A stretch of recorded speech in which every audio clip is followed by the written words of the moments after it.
Coucou, c'est Agathe, voyante et praticienne dans les arts divinatoires. Aujourd'hui, je vous emmène avec moi dans un voyage fascinant à travers l'histoire et les pratiques de l'encromancie, une méthode de divination par les taches d'encre. Préparez-vous à découvrir les secrets de cet art ancien et à explorer ses nombreuses facettes. L'encromancie, également connue sous le nom de divination par les taches d'encre, est une méthode ancienne qui consiste à interpréter les formes et les motifs créés par des taches sur une feuille de papier. Cette pratique remonte à des temps anciens et a été utilisée par diverses cultures à travers l'histoire, notamment les Grecs, les Chinois, les Arabes.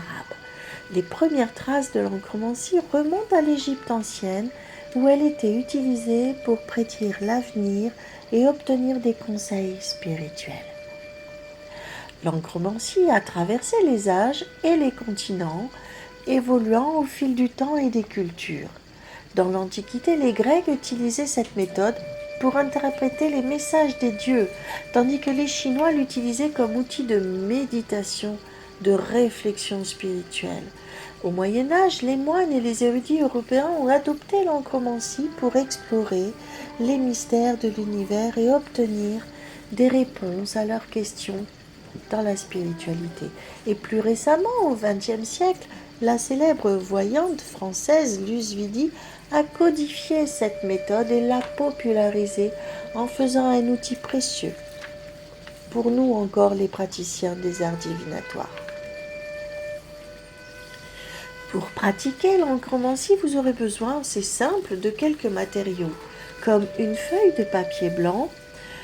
Je préfère un format A4 pour avoir suffisamment d'espace pour les taches d'encre.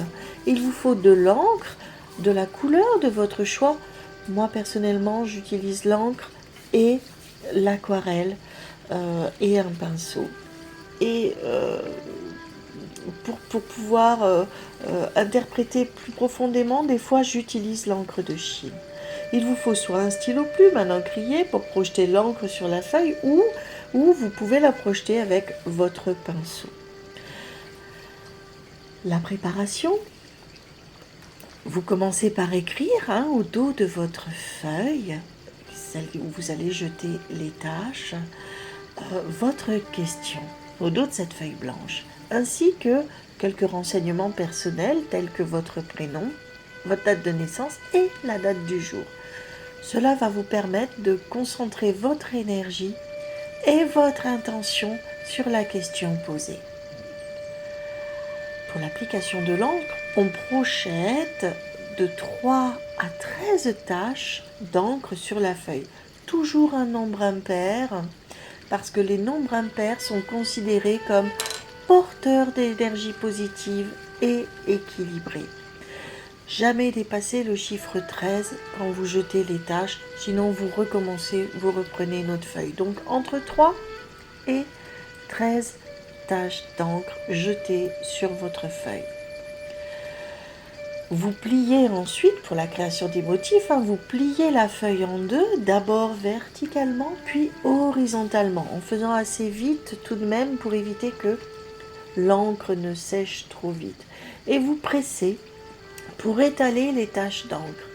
Cette étape permet de créer des motifs symétriques et variés. Et puis, s'en vient l'interprétation. Vous dépliez la feuille et vous observez les formes, les dessins qui se sont formés. Laissez votre intuition, votre ressenti guider l'interprétation des motifs que vous voyez. Chaque forme et chaque motif peuvent avoir une signification différente en fonction de leur apparence et de leur emplacement sur la feuille. Parlons-en. Les formes et les motifs créés par ces taches peuvent avoir une profondeur différente, une variation, une nuance. Voici quelques exemples là, ici que je vais vous donner, dans l'interprétation courante. Par exemple, un papillon. Il symbolise la transformation, le renouveau, la croissance personnelle. Avoir un papillon dans une tache d'encre peut indiquer que vous êtes en train de vivre une période de changement, mais changement important dans votre vie. Voir une étoile, des étoiles, c'est un symbole de réussite, de protection et de guidance. Voir une étoile dans une tache d'encre ou en avoir plusieurs peut signifier que vous êtes sur la bonne voie pour atteindre votre objectif, que vous êtes protégé par votre bonne étoile, une bonne étoile. Elle vous montre aussi la direction à prendre. Voyez où elle est située, cette étoile. Des formes sinueuses comme un serpent, un lézard, voire un amphibien par exemple. Le serpent ou un amphibien symbolise la sagesse, la guérison et la transformation.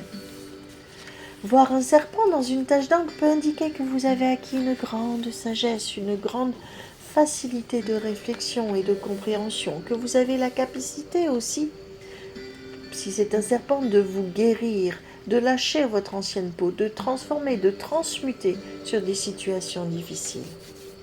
Voir un petit oiseau, un grand aigle, un grand oiseau, aile ouverte ou non, cela aussi a une signification. L'aigle est souvent associé à la force, au courage, à la vision claire, à la liberté. Le petit oiseau vit souvent en communauté, donc peut-être ça vous parlera de ça, ou de la communication aussi, les bavardages aussi, ça peut aussi vous indiquer ceci. Le dragon, voir une sorte de dragon ou une forme de dragon, ça symbolise la puissance, la transformation, mais aussi la sagesse. Ça peut signifier que vous traversez de périodes de transformation et de croissance pour vous-même, que vous avez la force nécessaire pour surmonter des obstacles. Voir des insectes, ça peut être des insectes qui peuvent vous effrayer ou des insectes qui sont collaborateurs comme la fourmi ou l'abeille, ça peut symboliser le travail acharné, la productivité. La position de vos taches d'encre est importante sur votre feuille. En haut de la page, cela peut indiquer des événements futurs ou des aspirations élevées. Au milieu de la page, cela représente souvent le présent, la situation actuelle. En bas de la page, cela peut signifier des événements passés ou des fondations solides, bien que, en enchromancie, j'aime tourner ma page dans tous les sens. Je repère comment la personne a jeté les tâches, ou moi-même, en pensant à la question à la personne, comment j'ai jeté les tâches, je garde un sens, je fais une petite marque, mais j'aime tourner ma page dans tous les sens, parce que ça apporte beaucoup de choses, qu'elles soient lues dans un sens ou dans un autre. Par exemple, Lusvidi, une voyante du XXe siècle, elle a laissé plusieurs conseils précieux pour pratiquer l'enchromancie. N'hésitez pas à vous référer justement à son codex, à ses enseignements. Elle voyait dans le papillon une promesse d'amitié riche et solide. Elle voyait dans un triangle que ça indiquait une protection. Elle voyait dans une étoile la réussite qui se profile à l'horizon. Elle voyait s'il y avait des formes de lèvres, de bouche, que ça annonçait une rencontre ou une communication dans l'amour, le romantisme. Elle avait vu Lusvidi, un aigle blessé lors d'un rêve, et elle avait vu un aigle blessé dans une tache d'encre aussi, ce qui lui a fait prédire la défaite de l'Allemagne pendant la Première Guerre mondiale. Elle avait vu un glaive renversé, qui était un autre exemple dans la vision, et elle l'interprète comme un signe de défaite. Donc je vous invite à vous référer à Lusvidi et à d'autres travaux sur l'enchromancie. Parce que c'est un art divinatoire fascinant, créatif, qui permet d'explorer son intuition, son âme intérieure, de lire et de laisser venir à vous des choses invisibles que l'on ne voit pas souvent, mais qui peuvent être interprétées dans les tâches, en utilisant des matériaux simples comme du papier, de l'encre. C'est une méthode qui offre une approche unique et personnelle de la divination. J'espère que ce petit reportage, ce petit traité de l'enchromancie vous a donné un aperçu de l'enchromancie et de ses nombreuses possibilités. À vous de vous exercer, de créer, de vous amuser. Vous êtes créateur de tellement de choses. L'enchromancie peut vous aider à une connexion avec vous-même. Personnellement, je l'utilise avec des personnes qui n'arrivent pas à communiquer. Je leur fais jeter des taches d'encre et je communique avec eux pour voir comment ils interprètent leurs tâches et comment je les interprète. Et j'y mets de la couleur, histoire de créer un échange, une communication avec ces personnes qui souvent sont repliées sur elles-mêmes et n'ont pas envie. Et je vois que les taches d'encre sont un magnifique outil que j'utilise en art-thérapie avec des personnes qui ont des difficultés à communiquer.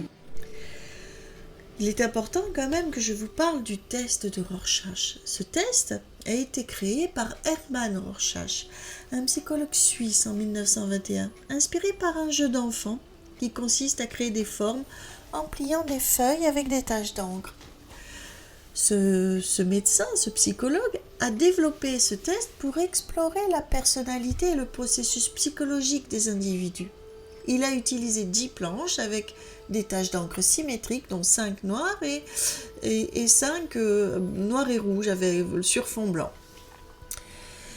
L'utilisation du test de Rorschach, en tant que praticienne des arts divinatoires, j'utilise facilement l'encromancie, mais je m'inspire aussi de Rorschach. Ça m'aide et ça aide mes consultants à mieux les comprendre, à clarifier leur personnalité, leur potentiel. Les réponses aux taches d'encre donnent des indices précieux sur les émotions et les pensées, ainsi que les conflits internes de la personne. Par contre, en encromancie, ce que j'aime pratiquer avec mon consultant, c'est qu'ils créent eux-mêmes les taches d'encre.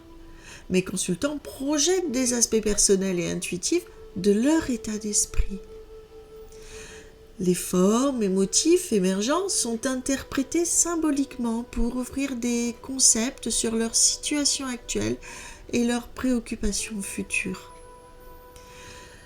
Ces interprétations me permettent de guider mes consultants vers une meilleure compréhension de leurs défis et opportunités, en utilisant une approche plus intuitive et personnalisée. En combinant ces deux méthodes, je peux offrir une guidance plus complète et nuancée, aidant mes consultants à avancer et à voir plus clair dans leur avenir.